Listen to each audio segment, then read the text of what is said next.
pa kinukonsidera na meron tayong oil crisis dahil kumpleto po tayo at enough po ang supply ng langis.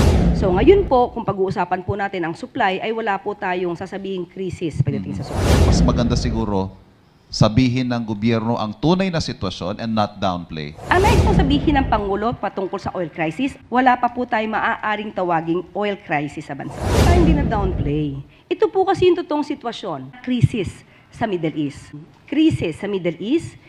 Crisis sa Middle East. I understand you had an interview over the weekend saying that we are not yet in a crisis situation despite the increase of the oil prices.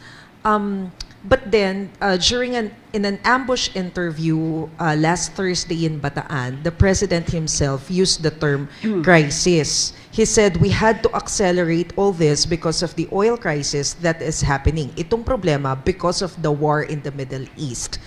Pakipaliwanag po. Okay. Pag sinabi po natin na oil crisis, maliwanag din po ang sinabi ni Secretary Sharon Garin ng DOE. Na sa ngayon ay hindi pa kinukonsidera na meron tayong oil crisis dahil kumpleto po tayo at enough po ang supply ng langis. At nagpupursige po ang DOE at ang pamahalang ito sa utos na rin po ni Pangulo Marcos Jr. na hindi mawala ng patid, hindi mapatid ang supply ng langis o produktong petrolyo sa ating bansa. Sa katunayan, sinabi po ni Secretary Garin na mayroon na pong negosasyon patungkol sa 440,000 barrels ng fuel.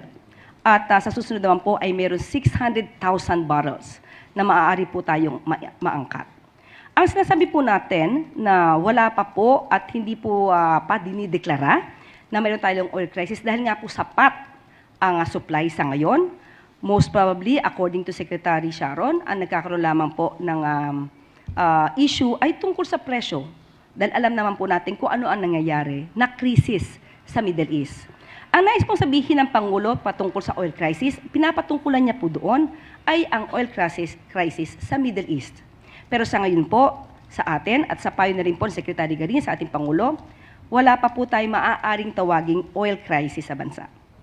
Last na lang, Yusek. At what point can we say na we are already suffering from a crisis? Sa ngayon, hindi po natin masasabi dahil patuloy pa rin po ang pagsusumikap ng ating gobyerno na hindi mapatid ang supply ng fuel, ng produktong petrolyo sa atin. Sunod na tanong mula kay Alvin Baltasar, Radyo Pilipinas. Yusek, magandang umaga po.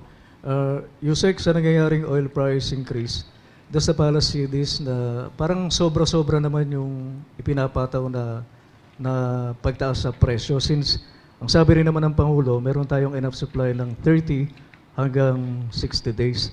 Parang lumalabas kasi, Yusek, na yung presyo ng mga inangkat na langis ng mga oil companies, nakuha nila sa mababang halaga. Pero ngayon, ibinebenta nila sa napakataas na presyo.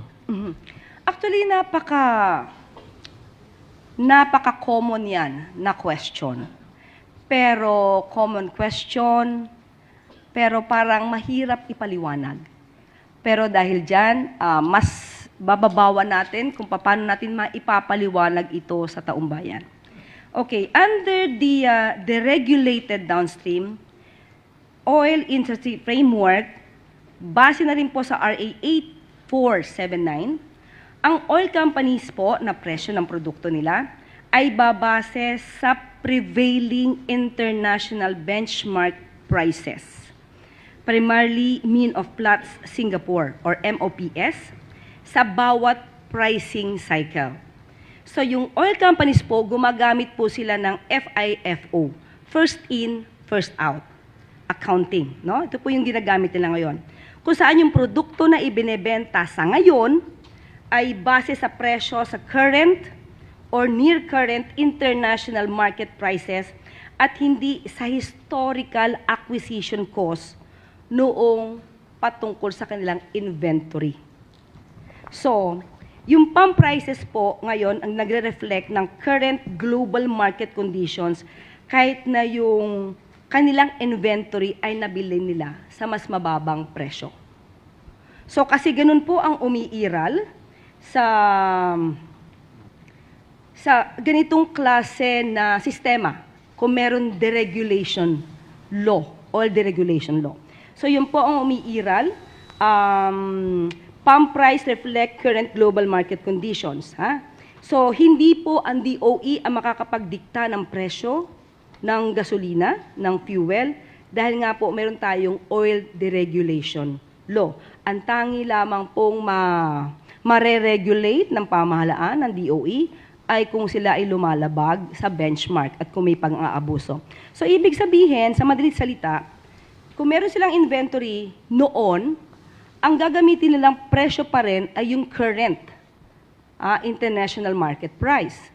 Pero pag bumaba naman yung presyo ng gasolina, kahit nabili nila ito ng mas mataas, kailangan pa rin silang sumunod kung ano ngayon yung current market price na mababa. So ganun po yung nagiging sistema po kapag ka po may oil deregulation law na pinapatupad. Salamat po, Yusek. Sunod na tanong mula kay Ivan Mayrina, GMA7.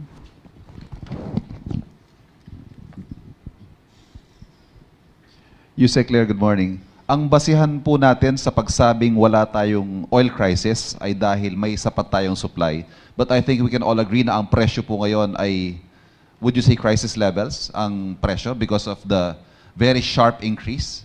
Ang sabi po kasi ni Secretary Sharon, may dalawang klase po ng krisis, sa supply at sa presyo. So ngayon po, kung pag-uusapan po natin ang supply, ay wala po tayong sasabihing krisis pagdating sa supply. Maybe meron pong price disruption dahil nga po sa nangyayaring oil crisis sa Middle East. So yun po yung pananaw ni Secretary Garin. May mga nag-call out po sa inyo for downplaying the situation. Gaya po niyan, hindi natin sinasabing oil crisis in pricing, but a mere price disruption.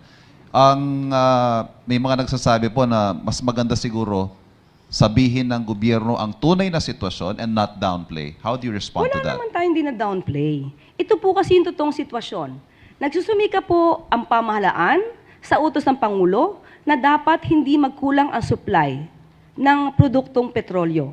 Lahat ginagawa. Nandiyan na rin po ang pagbibigay ng tulong ng DSWD, nandiyan po ang pagtatrabaho ng DOE, pati po ng DA at ibang ahensya, isama na po natin ang DSWD. So in other words, ayaw po na maramdaman ng mga kababayan natin na may kulang tayo sa supply. Kumpleto po ang supplies natin sa crudo, sa oil, sa fuel, pati po sa pagkain. So, siguro po kung ikukumpara sa ibang bansa, mas napagbibigyan po ng atensyon ng Pangulo na dapat na ang mga kababayan natin, kahit presyo po ay tumataas dahil nga po ito ay dulot ng sigalot sa Middle East, gusto niyang iparamdam ng Pangulo na kaya ng gobyerno, nandiyan ang gobyerno para sa taong bayan, at hindi po pababayaan ng Pangulo at ng gobyerno ang mga nararanasan natin. Pero, katulad ng sinabi niya sa kanyang mensahe, tayo po ay magtulungan. Kung may kailangan matipid, kailangan magtipid. Hindi po kasi natin mapapasubalian. We just cannot ignore the issue that there is really crisis in Middle East. At nagiging parte po tayo dito, kahit hindi man natin gustuhin, talaga pong maaapektuhan tayo. That's the reality. Yusek, speaking of prices, when does the President intend to use his emergency powers already granted to him by Congress to lower or suspend excise tax on petroleum products? Sa ating pong pagkakaalam ay hindi pa po yata na ibibigay. Sa aking pagkakaalam, ang update sa akin nung Sabado ay hinihintay po na maibigay sa Pangulo para mapirmahan. Sa akin pong huling pagkakaalam. Pero pag nandiyan na po yan, pipirmahan po agad ng Pangulo yan. At lahat ng maaaring gawin at hindi lalabag sa batas at hindi lalabag mismo doon sa batas na sinusulong ngayon patungkol sa emergency powers, gagawin po yan ng Pangulo. Sorry, with the indulgence of the group, last na lang po, ma'am. May mga nag-express po ng reservations or concerns about the sustainability and sufficiency of steps being taken so far, tulad po ng subsidies, cash subsidies. Ang Pangulo ho ba bumuuna ng, crisis committee, crisis management team para ho mag-isip ng iba pang pamamaraan should this drag on? Okay, bago pa po may nagsuggest na gumawa ng crisis committee, nag-utos na po ang Pangulo na maggawa officially ng crisis committee. So hintayin na lamang po natin ang dokumento if na-finalize na po. Composed of whom? Pina-finalize pa lang po yung dokumento. So hindi ko po mabibigay muna yung detalye, although I have a draft, pero saka na po natin kapag kamo na-finalize na. Thank you very much. Okay. Sunod na tanong mula kay Luisa Cabato, Inquirer.net. Good morning po, Yusek. Some drivers say that the 5,000 cash assistance from the government is not enough to cover rising fuel prices, especially since ginagastos din daw po nila yon sa ibang pangangailangan nila. And does the Malacanang see the need to implement another tranche of cash assistance on top of the fuel subsidy? Opo, kinausap po natin mismo si Secretary Rex Gatchalian ng DSWD patungkol po sa maaari pang madagdag na ayuda sa ating mga kababayan. At ito po ang kanyang sinabi. Ayon po kay Secretary Gatchalian, sa utos na nga rin po ni Pangulong Marcos Jr. na magkakaroon pa po ng karagdagang ayuda. Unahin lang po, we have to time it, sabi po niya. At ito pa rin po ang kanyang sinabi, and I quote, "In the coming days, DSWD will continue to release cash assistance to affected public utility drivers, and this will be done in tranches." End of quote.